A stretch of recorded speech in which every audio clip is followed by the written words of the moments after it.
Teflon is used in wire and cable insulation, used to coat frying pans, non-lubricating bearings, used in packing valves, pump parts, etc.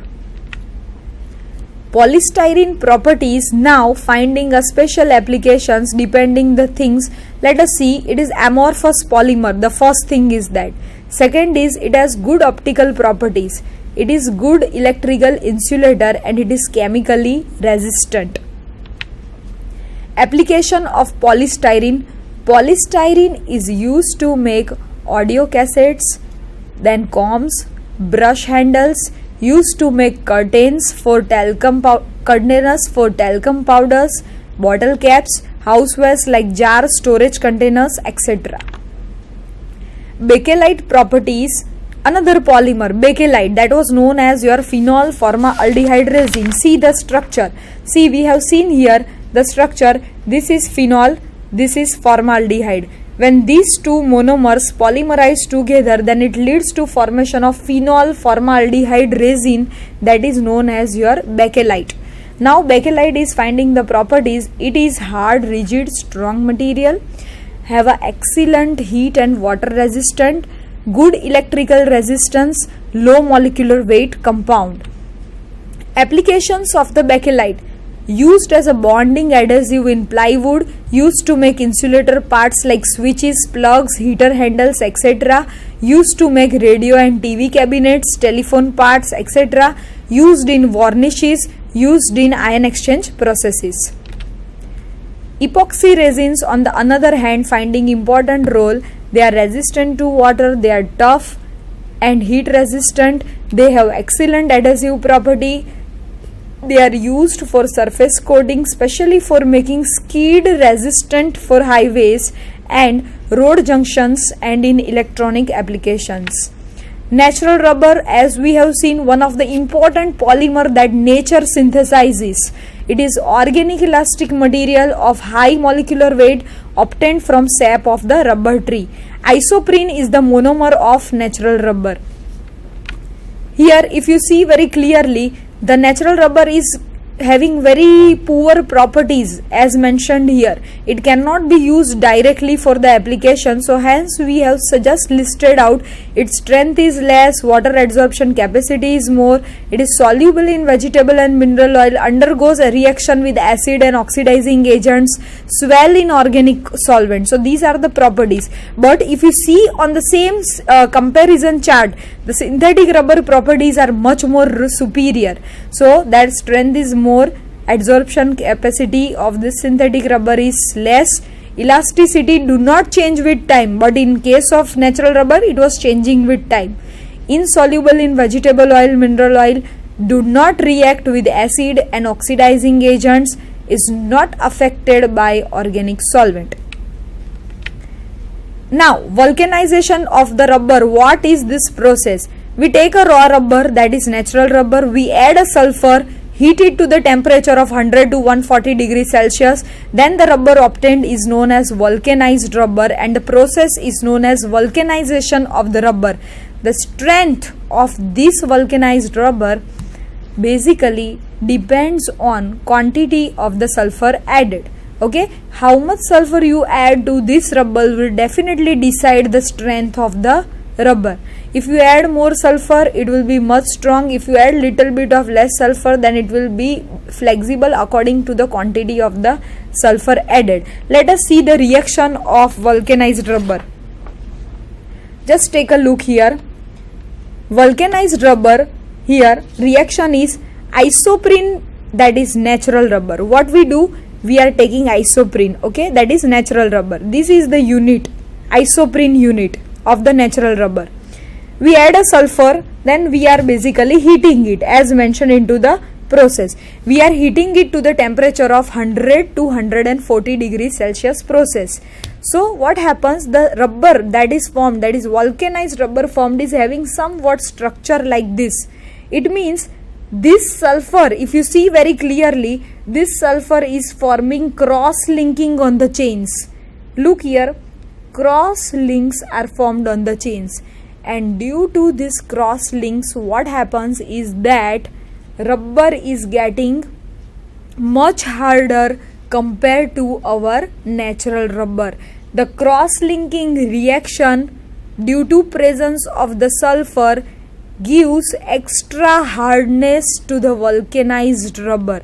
So that is why this vulcanized rubber is very strong if you compare with the natural rubber.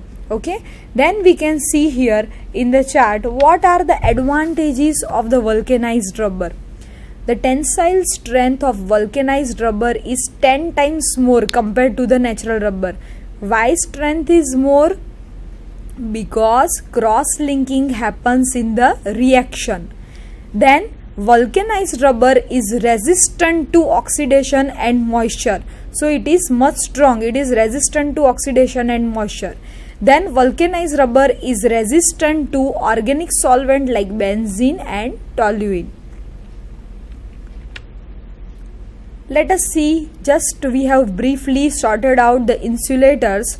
You all are aware that insulators are the substances having extremely low thermal conductivity and which prevent loss of heat. Okay, these are the materials. One has to keep in mind that insulators play very important role, especially in this routine life. Why they are important? Because they can stop the current from flowing, and that is why they are important. They can stop the sound flow from flowing. So they can be used as a sound insulator, heat insulator, or you can say electric insulator. So these are the example: glass wool and thermocol. Let us see that. Types of the insulating material classified in the natural insulating material category: insulating wools, insulating foils, manufactured insulating materials. So this is there. Now if you see very clearly, natural insulating materials basically occur from nature as discussed earlier: fire, clay, animal hair, silica, etc. They are used in industries for conservation of the heat. Insulating foils, they are used for refrigeration process, purposes, that is aluminium foil, zirconium foil. Insulating wools, examples are rock wool, mineral wool, slag wool, glass wool. If you see here, manufactured insulating materials, these include zirconium carbide, titanium carbide and silicon carbide, silica aerogel, foam glass, urethane, etc. If you see the properties of the glass wool, then just look here. Glass wool possess very low density. Glass wool possess low thermal conductivity and low electrical conductivity. It is fireproof, non-combustible, resistant to chemicals, good tensile strength. So glass wool is having a low density and low density quality with a tensile strength good. So that is very good thing in the glass wool. Applications of the glass wool, that is, it is used as thermal insulator in motors, ovens. Then you have refrigerators, walls and roofs of houses. Glass wool is used in air filters. It is used for sound insulation, used to manufacture fiberglass. So these are the application of the glass wool. It is basically a type used to manufacture fiberglass because basically this is a glass that appears like a wool. That is why it is given the name of the glass wool. Then you can see properties of the thermocol. Thermocol is basically low density material. It is spongy, porous and foam like structure. It is shock proof, chemically inert, low electrical conductivity. So these are the quality for the thermocol. And as you are aware that whenever we buy new electronic appliances, it always comes in the wrapping of the thermocol, because this thermocol holds a very special properties of protecting the instruments from the shocks and vibrations. That is why they are packed in this material to prevent it from getting damaged.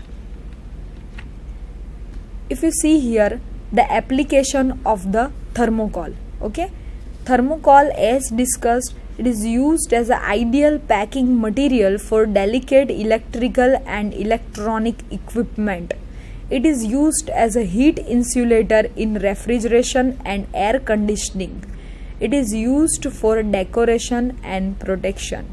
So thermocol is finding very good applications. Now, up till now, in the entire session, we have discussed the entire chapter, that is polymers, present in the engineering chemistry syllabus of GTU diploma students, and for that we have covered the session wise topic of the chapter number 6 perfectly without skipping anything. That is, you can see here we have taken up definitions of polymer, monomer. We have classified the polymer on the basis of temperature, structural and functional group. 3 categories we have taken. Then we have seen a very difference between thermoplastic and thermosetting plastic. That was very difference was very much different, so that thermoplastics basically are finding different zone application compared to thermosetting plastics. Then we have classified the polymer on the basis of structure, 3 categories, that is linear polymer, branched polymer, cross-linked polymer. We have seen each of the polymer with the definition and with the structure. We have classified the this polymer on the basis of the functional group. You are aware that if your different functional group repeats in the polymer, then different names are allocated to them. Then we have seen here the definitions and the diagrams of homopolymer and copolymer. Homopolymer made up of similar monomers, copolymer of different monomers. We have seen the 2 types of polymerization technique, that was addition polymerization technique and condensation polymerization technique. The specification of each technique in detail along with the example reactions. Then we have discussed natural rubber in detail, artificial rubber in detail.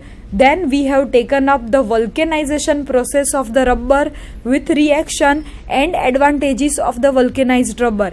And we have seen, apart from this, properties and applications of the various polymers enlisted in the chapter. And the last topic that was chosen, insulator and its properties and uses. In this we have seen the types of insulator, we have seen the example of insulator along with the properties and uses. So you can say here the entire chapter number 6 present in the engineering chemistry that has been concluded today. So that is why I request every one of you to just refer all the slides with the detail, and thank you very much for being with us. Thank you.